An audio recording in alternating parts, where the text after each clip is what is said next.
Hello there. We've left this record with you today because it's the best way to bring you some very valuable information.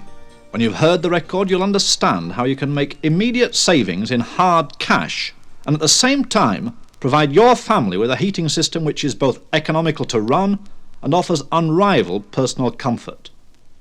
We at Heat Economy have chosen to make our points on this record rather than face-to-face for one very simple reason. We're asking you to make a decision on one of the major investments in your lifetime. This isn't the moment for high-pressure salesmanship.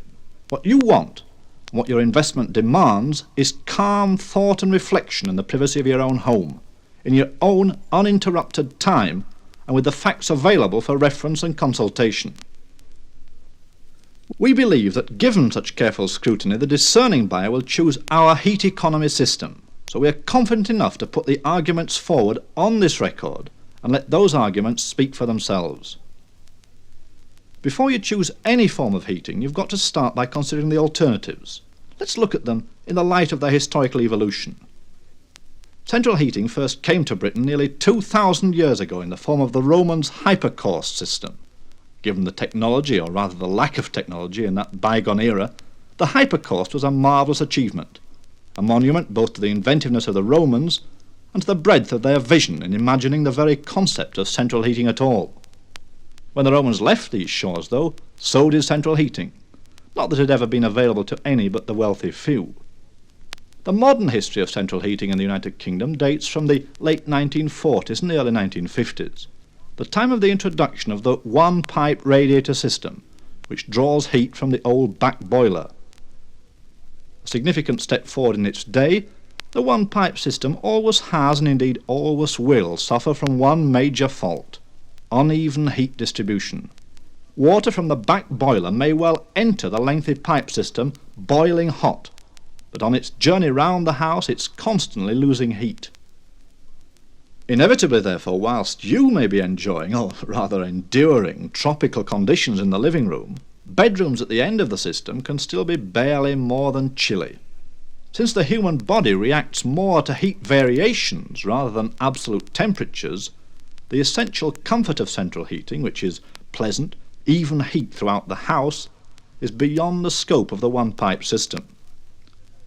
Not surprisingly, the generic name for such a system, and one which is applied to all radiator systems, is the highly apposite and descriptive term heat loss system. To overcome the dramatic weakness of these heat loss systems, the next step was the two-pipe system. Under this method, each radiator was given a concurrent feed of water from the boiler direct and then back again for reheating. This development had merit only in that it tackled the unevenness of heat distribution caused by heat loss on the one-pipe system. But as a solution to the problem, it left much to be desired. The householder still had relatively poor control of temperatures throughout the house and virtually none in the individual rooms. And as I've said, it only tackled the heat loss cause of uneven temperatures. What it ignored was the fact that heat rises, and that under this system, unless very careful and complex calculations are made to prevent it, the temperatures of the relatively unused upstairs rooms will invariably be higher than downstairs. Hardly what the householder's got in mind when he invests in central heating.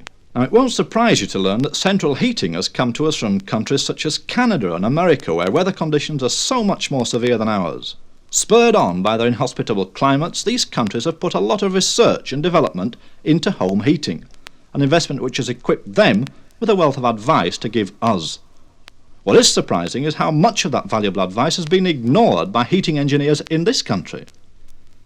The first major mistake has been a determination to standardise central heating. Despite the obvious fact that the heat requirements of each individual house are influenced by factors as numerous and as varied as the houses themselves, British heating engineers have consistently played down these variables.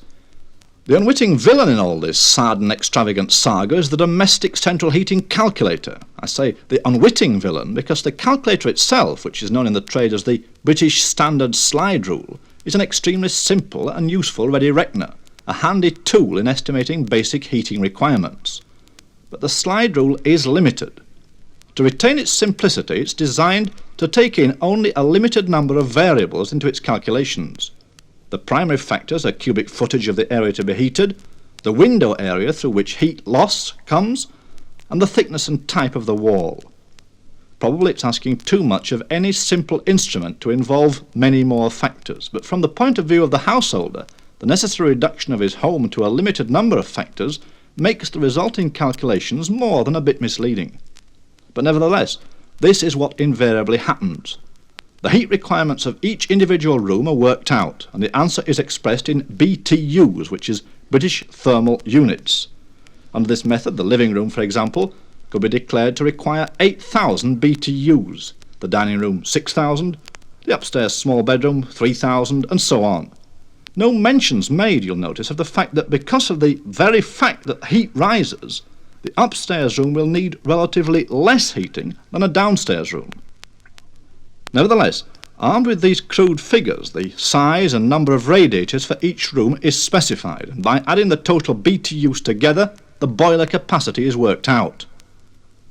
On this basis, people are persuaded to believe that they'll have true central heating tailored to the heating requirements of their own home. Radiators are installed along with extensive piping to link them to a bulky boiler, and a major investment decision has been made, irrevocably. But what in fact has the householder got?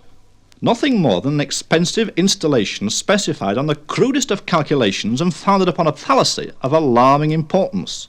Not only does the British Standard Slide Rule prohibit reference to all but the barest minimum of factors, but worse, it specifically ignores climatic variations. The name British Standard is all too rigidly applied for the instruments used indiscriminately from John O'Groats to Land's End. Let's just look at this matter more closely. Take first the slide rule itself. It actually bears on its face the statement that all its calculations assume, yes, assume, a minimum temperature of 30 degrees Fahrenheit. That's a mere 2 degrees of frost. And on this assumption, they calculate the heating requirements to maintain a given constant temperature. Amazing though it may seem, householders are encouraged to believe that based on calculations on the British Standard Slide Rule, they're assured constant warmth at the temperatures they specify. If they want to be sure of a year-round 70 degrees throughout their home, then the slide rule will tell them how many radiators and what boiler capacity is required, just so long as the outside temperature never falls below 30 degrees Fahrenheit. That this is absurd in our climate hardly needs saying. But the true shortcoming of such calculations can be seen even more dramatically. Take, for example, the man who admires a house in the Midlands but wants to live in balmy Torquay. If he builds his house to the identical plans as used for the Midlands, the British Slide Rule will specify exactly the same heating units to maintain a common temperature. Conversely, our wandering homeowner will get exactly the same answer if he builds his house on the most exposed point of the Outer Hebrides. And because the limit of 2 degrees of frost is a precondition of each and every calculation, then, quite clearly, heating systems installed on this basis are frequently going to be found unable to cope. You only have to think back to the winter of 1962 to realise how appallingly inadequate the whole thing can be. Now, what have been the solutions to the shortcomings and the imprecision of the calculations limited to the scope of the British Standard Slide Rule? The most common solution has been to recommend larger capacity radiators than the calculations themselves specify. Not only is this the easiest way for the householder to be on the safe side, it also happens to be the most profitable for the companies selling radiators. By larger radiators, I don't mean double-panelled radiators, which are a bit of a gimmick anyway. What I mean is the all-round addition of excess capacity, boiler included, to ensure adequate heat under adverse, although not unusual, weather conditions. Beyond reconfirming the severe limitations of the initial pseudo-scientific calculations, what does this enlarged capacity mean for you, the householder? Well, for a start, the initial cost of the whole system has risen dramatically, but it doesn't just stop there. All those extra radiators with their terrific heat loss potential are going to need feeding with hot water, so the boiler capacity has got to be increased to cope, and the fuel bills for feeding this hungry monster aren't going to be pleasant. Nevertheless, enlarged capacity systems are undoubtedly the best solution if you want to be sure of your heat at all times, if you must have radiators, and if you can stand the costs. And just what are the costs? For a normal 3-bedroom semi today, a gas-fired system will set you back about £460, oil-fired £520, and solid fuel about £430, although, of course, these prices are continually rising and rapidly. Cost alone, therefore, puts a big question mark against the future of radiator systems. But to give radiators a fair hearing, other factors must be taken into consideration. Let's look at their record for reliability. The fact is that a radiator system is unlikely to go more than about 8 years without giving considerable trouble at some time or other. The primary source of trouble is the often forgotten fact that pipework for central heating, just like the kitchen kettle, is liable to fur up. Admittedly, this can be put off by adding descaling fluid to the system at regular intervals, but few people remember or bother to do this as often as necessary, if they do it at all. But when assessing the true cost of furring, we must look beyond repairing the eventual breakdown. Before that occurs, the system will have tried to overcome the drag on its efficiency caused by the furring, just as the heart of an angina sufferer has to work harder than ever to cope with nature's equivalent problem. In its efforts to cope, the boiler will use more fuel than ever for a given temperature, and eventually the strain will become too much, causing a pipe to burst at a critically weak point. Then the unlucky household is left with the cost and the disruption of not just repairing the system, but also restoring the decorations of his house. And what's often overlooked is the fact that the average household policy doesn't cover such eventualities, unless specifically requested and paid for by the policyholder. The point to remember, therefore, is that unless an unusually watchful eye is kept on a radiator system, furring up can lead progressively, through higher fuel bills, to a domestic catastrophe, and that's got to be borne by the householder himself. The next important consideration is that of installation. Not the cost specifically, although you can be sure they'll feature in the bill, but the sheer time and inconvenience. Given the best will in the world, it normally takes a minimum of 5 days to install a radiator-based system. 8 days is the more likely. And because extensive plumbing is required throughout the house, the dislocation and the havoc to decorations is considerable. Most people try to ignore the true cost of this afterwards. They say, oh, they'd planned to redecorate anyway. But there's no getting away from the fact that whether they'd planned it or not, the aftermath of the installation forced the job on them. Another result of installing radiator systems stems from the very nature of their operation.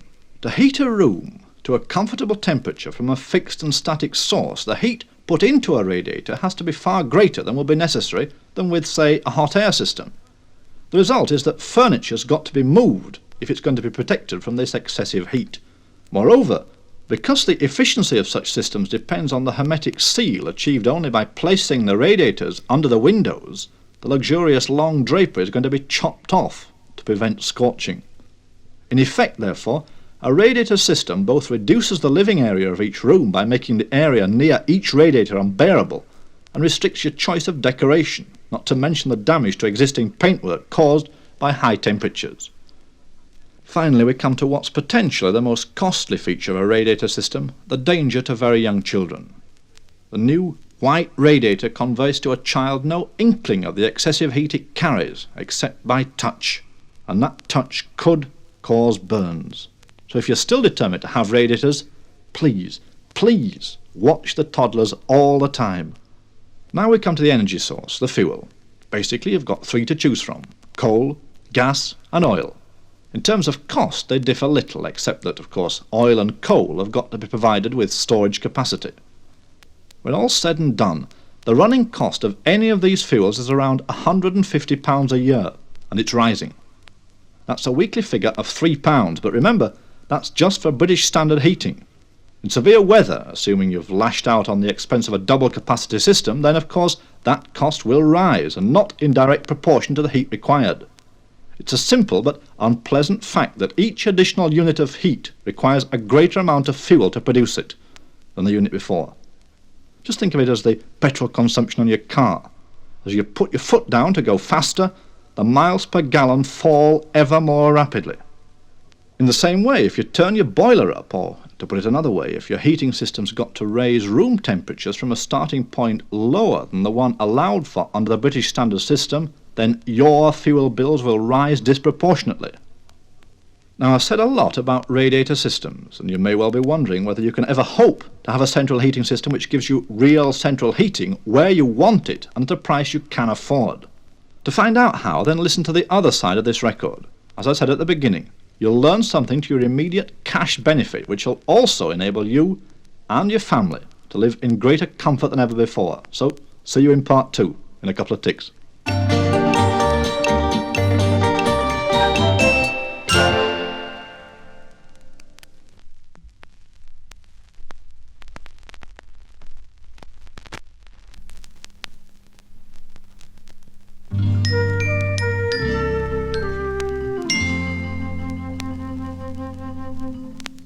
Welcome back. Now, on side 1 of this record, I talked to you about the strengths and the weaknesses of radiator systems. At the end, we concluded that whilst given the technology of their day, radiator systems were a good first attempt at bringing central heating to the home, from the start they were riddled with limitations and weaknesses that we can only appreciate today.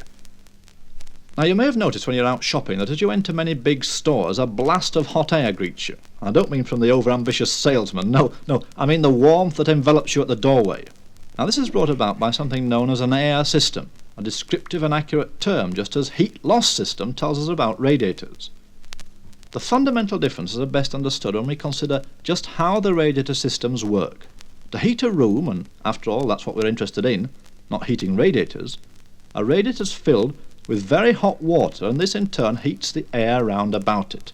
In short, all central heating systems rely on heating air, the only matter which surrounds us and therefore can warm us. Now, laboratory tests under controlled conditions have revealed some interesting and indeed valuable findings.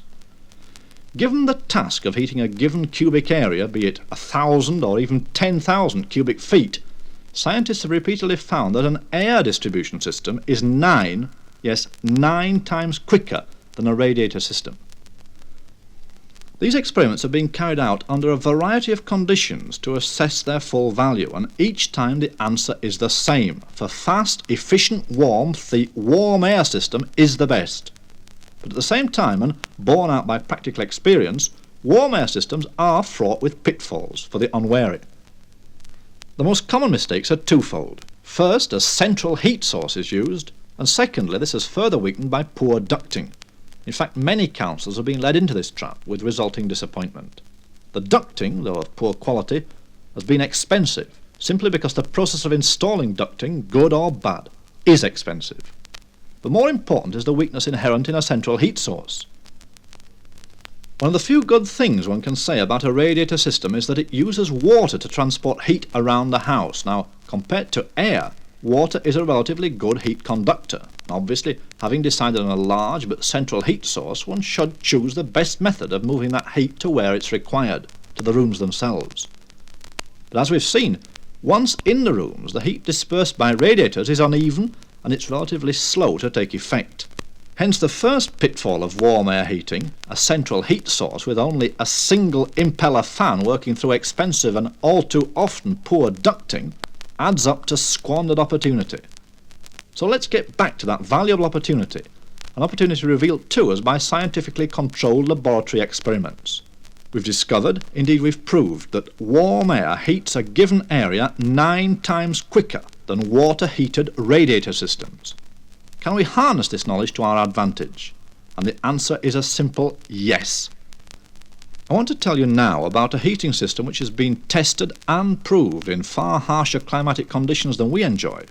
It's a system which has been jointly developed in both Canada and America.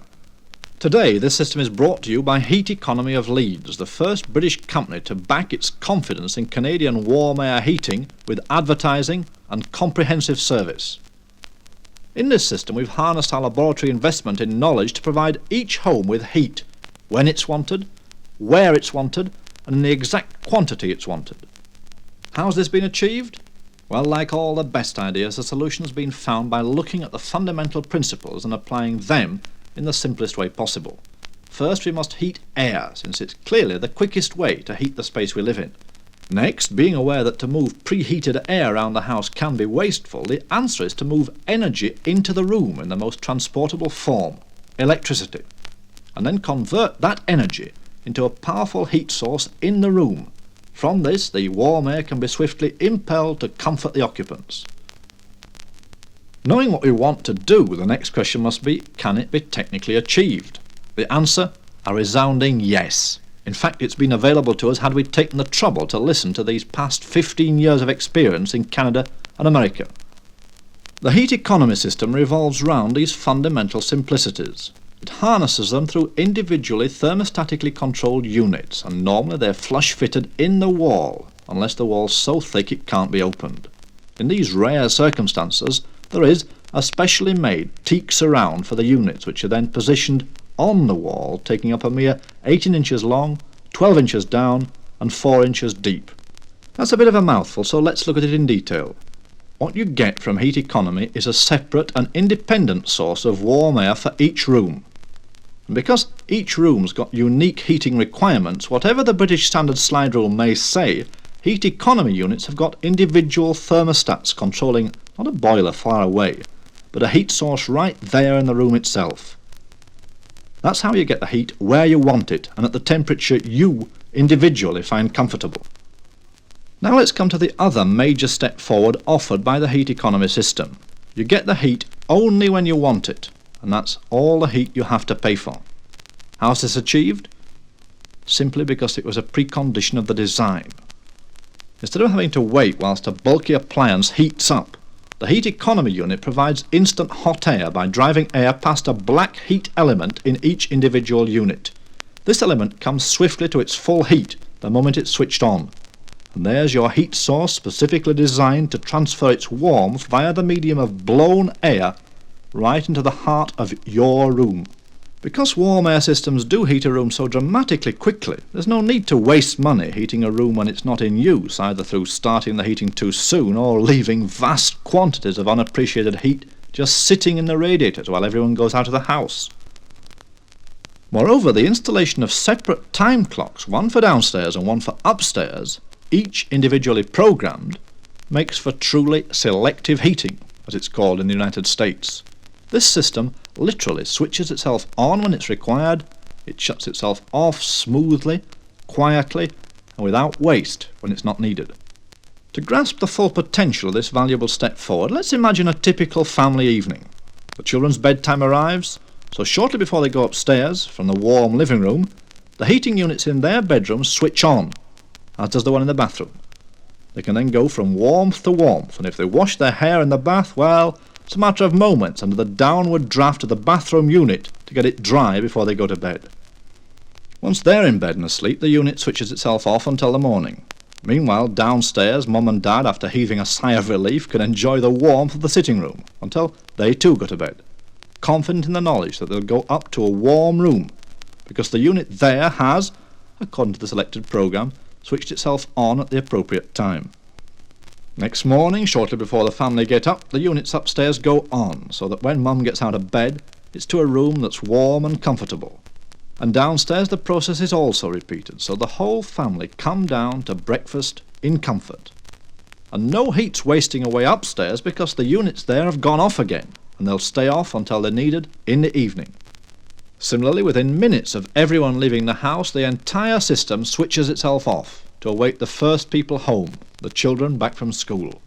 As they scurry back through the winter winds and the snow, they can be sure of a warm welcome, because the programme will have switched on the instant heat before their return. They can sit and watch children's programmes in shirt-sleeve comfort. As you can see, with selective heating we've moved a long way from the crudities of radiator systems. In addition to the obvious advantage of having heat where you want it, when you want it, at the temperature you want it, the heat economy system brings several other important benefits. First, and very important, the system produces a heat that's healthy, as many bronchials and asthmatics will testify. Secondly, the units take just 1 day to install. Yes, in just 1 day you can have your home fully fitted with central heating. How's it done? Because the units have been properly designed, they're only 4 inches deep, and they can easily be flush fitted into any cavity wall. There's no disruptive piping or ducting to install because each unit's got its own heat source and its own impeller fan. Because the heat source is a black element as opposed to the shorter-lived red element, the life of each unit is prolonged indefinitely. For summer, this system provides cool air flows. The impellers can be switched on to keep a cooling breeze throughout the house whenever it's needed. And most important of all, especially in older property, the heat economy system will assist in killing dampness and condensation. The drying effect's best illustrated by placing washing straight from your machine on a clothes horse and standing it in front of any unit. You'll be amazed how quickly it's dried and aired. Finally, a word on safety. Each unit's got a thermal cutout, which means that if the elements reach a predetermined temperature because of any failure, the unit simply switches itself off. For example, if a child were to block the outflow with a cushion, the temperature in the unit would rise rapidly, but before any damage occurs, the automatic cutout switches the unit off.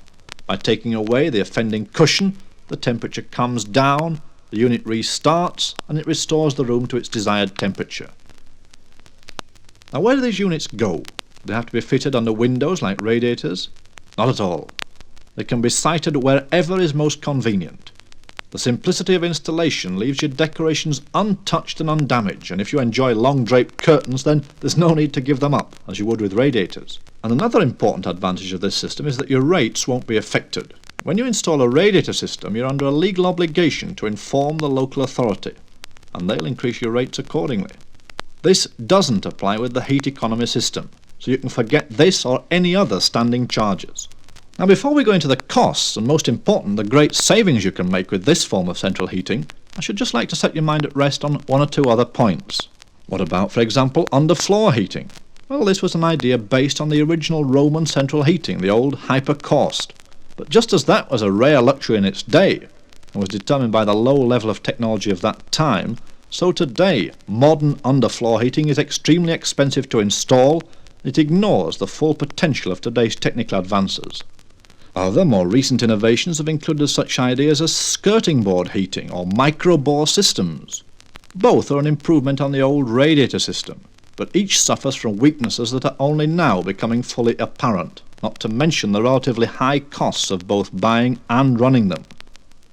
Another myth that needs to be exploded is that with a radiator system you can get hot water for nothing. It is true that with a radiator system you do have a boiler to heat water, but that hot water's got to be paid for, whether it goes into the radiator system or into the bath. And what's more, every time you draw off hot water you're likely to reduce the heat in the radiators to compensate, so you lose both ways.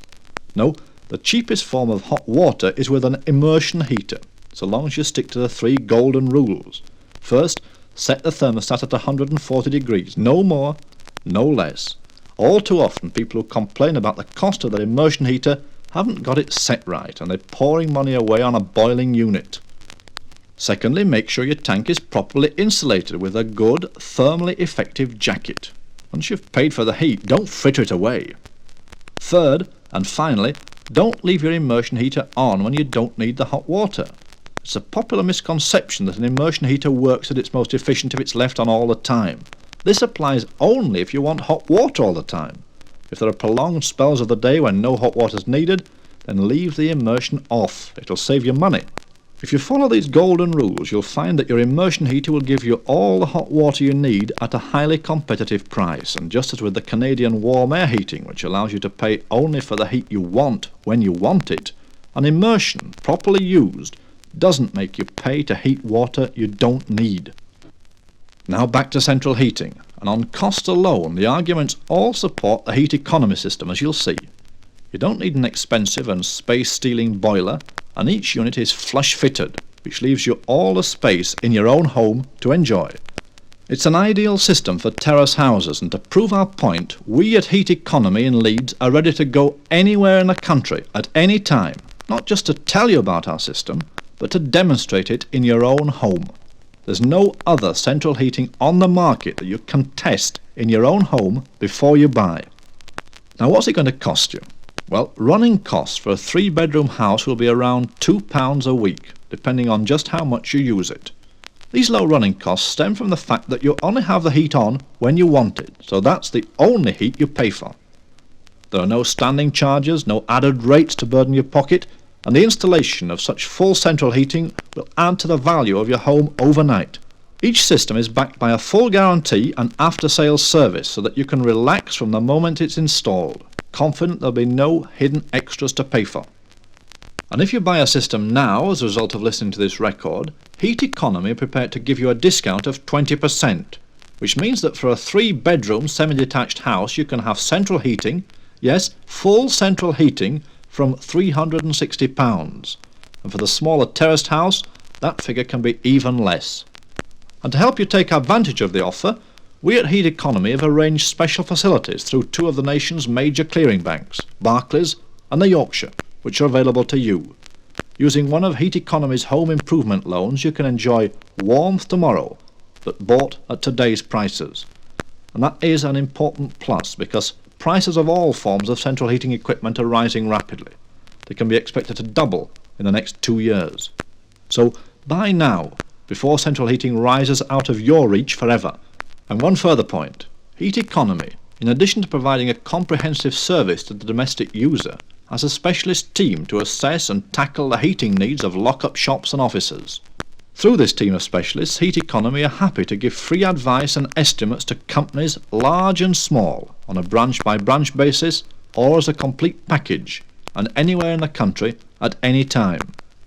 And just let me close with one final point. We've talked a lot about the merits of alternative methods of putting heat into your home. And now Heat Economy are adding a further bonus to the homeowner who buys our warm air heating system. To reduce running costs to a minimum, Heat Economy are able to provide cavity wall insulation conforming to, indeed surpassing, the government standards currently being drawn up. To help you to take advantage of this offer, in addition to the 20% discount already offered on the heating system, we offer the cavity insulation at cost if you order both warm air heating and cavity insulation at the same time. And that's just the beginning. The long-term savings of this package will be in your quarterly fuel bills. So if you want central heating, do it right and do it now. You'll never regret it. If you'd like a free demonstration of this heating system in the comfort of your own home, well, please tell our representative who'll call to collect this record. Or phone Heat Economy, Leeds 622 666. I'll repeat that, 622 666. Or you can always drop us a line at 194A Roundhay Road, Leeds 8. Heat Economy, 194A Roundhay Road, Leeds 8. Thanks very much for listening. For now, cheerio.